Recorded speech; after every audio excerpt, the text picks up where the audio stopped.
لږ غونده کې سفر نه بعد زهرا او دا ډریګن یو ځنګل ته راورسېد چې دلته کې پټ پټ روان وي. د مې له رڼاګانې ډېرې شاته پاتې شوې خو د زهرا د زړه اوس هم درزېږي. دلته کې دا زهرا د دې ډریګن نه تپوس وکړي چې مونږ چېرته روان یو. دغلته کې دا ډریګن غلی ولاړ وي، د ده وزرونه لږه لږه رڼا هم بار ته راوځي. دا ډریګن په سوچ کې ناست یو، دا د زهرا له جواب ورکړي چې مونږ یو داسې ځای ته ځو چې هلته کې به مونږ د ډېر وخته پورې پناه اخلو. ډریګن د زهرا ته دا هم وویل چې دا یاد ساته چې د مورکار هغه سایه د ډېر لرې پورې پیلاو شوې ده. دلته کې بیا هوا شروع شو، د هغې هوا ذریعې سره پاڼې لږې لږې په الوتو باندې شروع شي. دا زهرا چې کله دا وګوري نو دا ویریږي. نو دا ډریګن دې ته ووایي دا هغه شیډو کینګ دی او دوی په مونږ پسې رالو. هغه خپله توره راواخلي او ډریګن ته ووایي چې زه تیاره یم. دا شیډو د روحونو په شان دي او په سترګو کې اور بلیږي. په دې کې بیا د زهرا ته یو اواز راشي چې زهرا ته بچ کېدی نه شي، ته د مورکار ستا قسمت لیکلی دی. د هغې نه بعد دا شیډو کینګ ولګي، دا په دې زهرا باندې حمله وکړي، خو د دوی حمله ډېره زیاته تیزه وي. زهرا خپله توره راوالي او په دې شیډو کینګ باندې حمله وکړي، خو په دوی باندې د دې د تورې هیڅ اثر هم نه کېږي. دلته کې بیا د ډریګن ولګي خپله لکۍ ځمکې له راپرېږدي چې د کمې د وجې هلته اور بل شي. د کمې د وجې یو څو روحونه د هلته نه وتښتي. چې کوم روحونه غیب شي د هغو په ځای باندې نوي روحونه راشي. نو دا زهرا حیرانه شي او دا د ډریګن ته ووایي چې یاره دا روحونه خو د سراړو ختمېږي نه. نو ډریګن زهرا ته ووایي چې د مورکار ټول طاقت په دې روحونو کې دی، موږ له دا روحونه د جړ نه ختمول غواړي.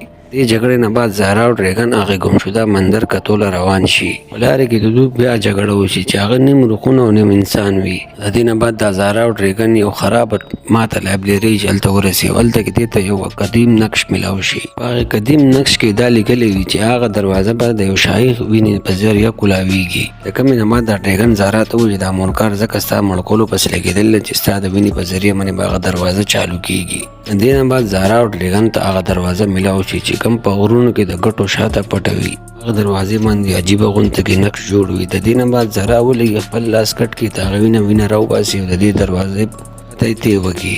دلته کې په دروازې چې کوم نقش جوړ وي هغه په چمکاوېدو باندې شروع شي، بیا په एकदम دا دروازه چالو شي. نو زهرا او ډریګن چې دننه لاړ شي وګوري چې هلته دننه یو کتاب پروت وي، هلته کې سمه تیارې، خو د هغه کتاب چاپېره لږه لږه رڼا وي. دا چې کله دا وګورو نو په دې کې دا مورکار خندا په زوره زوره هلته کې راشي او دې زهرا ته دا خبره وکړي چې تا زما دپاره هغه دروازه چالو کړه چې کومه ما نشو چالو کولی او تا زما دپاره چالو کړه. او دلته کې بیا دا مورکار په یو خطرناک شکل کې راشي او دې زهرا ته دا خبره وکړي چې ستا ډېره ډېره مننه ولې چې ستا د وینې نه بغیر او ستا نه بغیر ما ته دا کتاب نه میلاوېدو، ستا په وجه ما ته دا کتاب میلاو شو. نو ډریګن چې دا واوري دی غوسه شي او دی اور بل کړي. مورکار په خپل لاس باندې اشاره وکړي او هغه اور مړ کړي. د دې نه بعد دا زهرا هم همت وکړي او دا د مورکار ته ووایي چې زه به تا له دا کتاب اخیستو ته نه پرېږدم. نو مورکار زهرا ته ووایي چې ستا سره دومره طاقت نشته چې ته زما مقابله وکړې. دلته کې د زهرا ته خپل له پلاره خبرې رایادې شي چې همیشه د ټول نه زیات طاقت په سچایۍ کې. نو دا زهرا که ته په ځمکه باندې کښېني او خپلې سترګې بندې کړي، دا په خپل زړه کې سوچ کوي چې په دې کې د دې د جسم نه یو عجیبه رڼاګانې راوځي چې هغه مورکار ډېر سخت ویرېږي او هغه له تکلیف هم ورکړي. هغه د زهرا ته ووایي چې دا تا سره کوم جادو دی. ډریګن ورته ووایي چې دا د سچایي جادو دی، تا چېرته د دې سامنا نه ده کړې. د دې زهرا د جسم نه چې کومه رڼا راوځي د هغه او د هغې مورکار د تورو روحونو جګړه وشي. زهرا خپل د زړه په ذریعه باندې دا رڼاګانې کنټرول کړي او د روحونو سره جګړه وکړي. مورکار ته ډېر تکلیف میلاو شي، هغه په چغو چغو باندې شي او بیا د هغې تورې تیارې کې مورکار اچانک غیب شي. کله چې دوی مورکار له شکست ورکړي، زهرا او ډریګن چې څنګه د مندر نه راوځي نو په اسمان کې تک تورې وریځې راشي. زهرا چې دا وګوري نو دې ته پته ولګي چې یاره خطره اوس هم ختمه نه ده. زهرا په پریشانۍ کې ډریګن طرف ته وګوري او هغه ته دا خبره وکړي یاره دا بادل ما ته د خیر علامت نه ښکاري. دا ډریګن یوه اوږده ساه والي او دې زهرا ملکه ته ووایي چې یاره څوک ګورې مونږ د آخري دشمن نه ختم کړی نو دا تور بادل یې به نه ختمېږي. نو دا ډریګن د زهرا د سر وڅنډی چې آو. مورکار خو بس هسې یوه سایه وه او کټپوتلي وه. د دې شاته چې کوم اصل طاقت دی هغه اوس هم په دې وریځو کې په دې هواګانو کې موجود دی. دې کې اچانک په هغې تورې وریځو کې دا دشمن ښکاره شي، سترګې د اور په شانتې سرې وي، د هغه د وزرو نه تور تور عجیبه غونته کې لوګي هم خیجي. بیا په هغې هوا کې یو اواز راشي چې ای زهرا تا خو زما هغه کټپوتلي سایه مورکار هراو کو، په حقیقت کې زما مقابله کولی شي، یعنې کې زما د طاقت مقابله به وکړې. د زهرا ورته ووایي چې زه به خپل خلک چرته خو مې او شیطان ته نه پرېږدم. نو په دې باندې دا سایه وخاندي. دوی ته ووایي چې زهرا ته یو بهادوره یې خو ته ډېره ناسمج یې، ولې چې زما نوم نایټ فیل دی او زه هغه رڼاګانې خورم چې کم په دې دنیا کې موجود وي. او دا سایه لاړه شي. نو دا ډریګن د زهرا ته ووایي چې دا نایټ فیل دی، دې رڼاګانې او د خلکو امیدونه ختموي. نو زهرا هم همت وکړي او دې ډریګن ته دا خبره وکړي. زهرا وایي که دا رښتیا دي نو زه به د نایټ فیل رکاوم. په دې کې د نایټ فیل ولګي د خپل جادو ذریعه باندې نور هم ځان په شان ډېر شی را پیدا کړي چې هغه په دې زهرا باندې حمله وکړي. ډریګن ولګي د خپل خولې نه اور راوباسي، په دوی حمله وکړي نو په دوی باندې اثر نه کوي. نو دا نایټ فیل په خندا شي ولې چې اور په اور باندې اثر نه کوي. دغې ځکه زهرا ته هم را یاد شي چې زما سره هم یو شکتي ده، یعنی کې زما سره خو هغه کتاب شته چې په کوم کې طاقت ده. زهرا ولګي هغه کتاب راوالي، خو چې دا څنګه هغه کتاب راوالي نو د هغې نه چې کوم لیکلي هغه د رڼا په ذریعه باندې والوځي. د نایټ فیل د زهرا ته ووایي چې زما په موجودګرۍ کې به دا کتاب اثر نه کوي. زهرا د ډریګن نه تپوس وکړي چې موږ به د نایټ فیل څنګه رکاوو. د ډریګن سوچ وکړي او بیا دې زهرا ته ووایي چې یو ځای دی چې هلته کې موږ دا نایټ فیل رکولی شو. زهرا ورته ووایي چې هغه کم ځای دی. نو دا ډریګن ورته ووایي د هغې ځای نوم دی شیډ او فیر چې هلته کې سمې زیاتې تیارې دي. د دې نایټ فیل سایه چارو طرف ته پیلاوېدل شروع شي. په ځمکه باندې هم تورې تورې رڼاګانې پیلاوېدل شروع شي د دې نایټ فیل د وجې.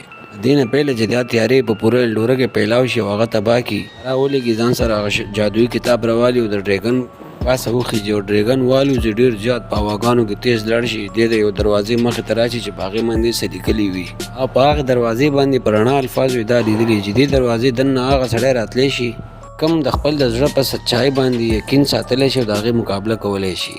په دې کې یو اواز راشي چې زهرا ستا په زړه کې چې کم حقیقت او سچای دی دلته هغې مقابله کولی شي. زهرا خو له اول ویرېږي او بیا جواب ورکړي چې یا زه به خپل پلار چېرته هم معاف نه کړم، ولې چې هغه زما نه ډېرې سچایانې او خبرې پټې کړې وې. او د دې نه بعد د دروازه پړه کېدو باندې شي او بیا چالو شي. دلته بیا دا اواز راشي چې دا سچای ستا د زړه لپاره خطرناک هم کېدی شي. تر خبره داره چې معاف کول. دلته د زهرا په سترګو کې اوښکې راشي دا سوچ وکړي چې یاره کېدی شي دې صرف زما حفاظت کوو.